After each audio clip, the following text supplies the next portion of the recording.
Fala filhotes, vocês estão vivos? No vídeo de agora nós vamos falar um pouquinho sobre a agonia do absolutismo, esse regime político que vigorou na Europa, na transição da Idade Média para a Idade Moderna e entrou em decadência a partir do momento da transição da Idade Moderna para a Idade Contemporânea. Então vamos lá. E também de história de tecnologia, de história de retratos, né? Na Europa, o Estado baseado no poder absoluto dos reis durou cerca de 3 séculos, começando a ser contestado ostensivamente a partir do século XVIII, com o Iluminismo, pelo pensamento dos iluministas. O francês Jean-Jacques Rousseau, por exemplo, não compreendia a existência de um Estado sem a soberania popular, sem a participação do povo, sem a vontade geral.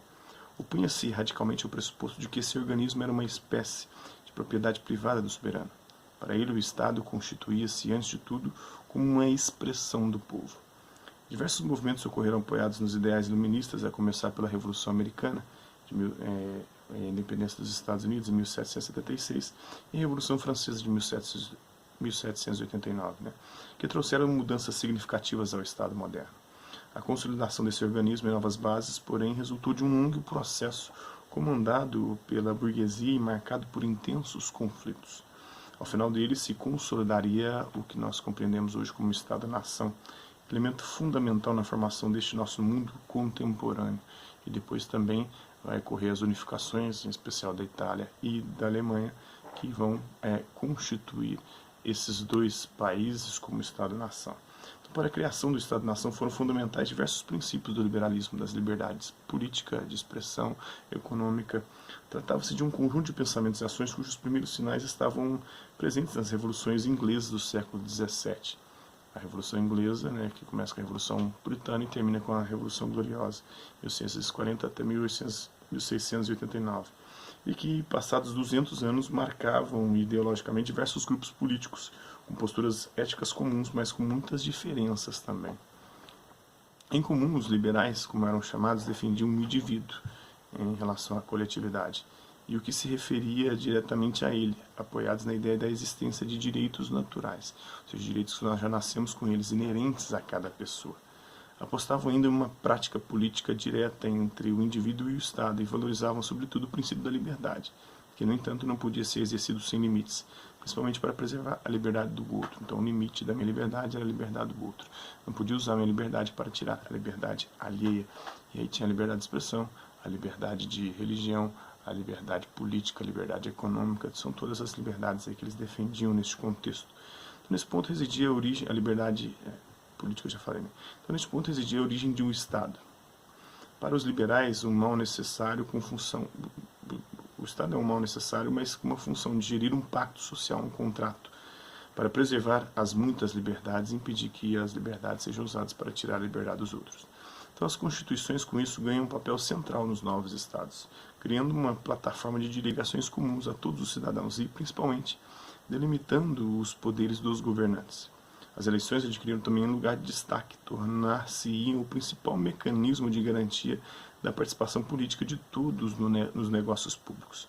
O poder, por sua vez, acabou convergindo para um órgão central, esvaziando-se a autonomia local. O território, por fim, completaria as características do Estado-nação. Tratava-se do espaço no qual estaria delimitada a sua soberania, onde ele poderia exercer o seu poder. Na Europa, essa concepção de Estado só se tornou hegemônica após intensos conflitos e guerras, que resultaram do embate entre vários e divergentes segmentos e projetos sociais. Depois disso, alastrou-se por todo o mundo. Ao mesmo tempo, o capitalismo, o sistema econômico emergente desde o final da Idade Média, se expandia, disseminando o princípio da livre iniciativa, do livre negócio, do livre comércio, e fazendo do crescimento econômico ideal e ilusório a ser alcançado para garantir a felicidade plena dos cidadãos. Então, mesmo após a sua consolidação, o Estado-nação contava com inúmeros críticos, como os comunistas, que viam nele um instrumento de dominação da burguesia sobre o proletariado, para impor suas regras à sociedade, sufocar a oposição e eliminar as diferenças. Assim, o organismo liberal para muitos não era o resultado de leis pactuadas por toda a sociedade, mas apenas um instrumento de poder controlado determinado por um grupo social burguesia, os detentores dos meios de produção, com o objetivo de atingir os seus interesses. A obra A Liberdade Guiando o Povo, do Eugène Delacroix, de 1830 foi feito para enaltecer o movimento revolucionário de 1830 na França, considerado um dos momentos cruciais para a consolidação do Estado-nação francês, né? Está no Museu do Louvre, em Paris. Vamos falar de história e tecnologia, de história de retratos, né? Nos dias de hoje, em várias casas, humildes ou abastadas, é comum encontrar retratos espalhados pelas paredes. Do casal, dos filhos, dos amigos mais próximos, de parentes mais velhos ou distantes. Isso também está impregnado de história. Por séculos, os retratos representavam poder, riqueza e distinção social. Na Europa absolutista, por exemplo, qualquer rei tinha à disposição um pintor para fazer o seu retrato. Uma pintura, né? Não uma fotografia. Que depois seria reverenciado por todos os súditos. No século XVII, o rei espanhol Filipe IV contava, por exemplo, com Diego Velázquez, um dos mais renomados pintores de todos os tempos. No século XIX, quando o mundo do absolutismo começou a ruir, o retrato manteve seu prestígio, só que agora em novo formato.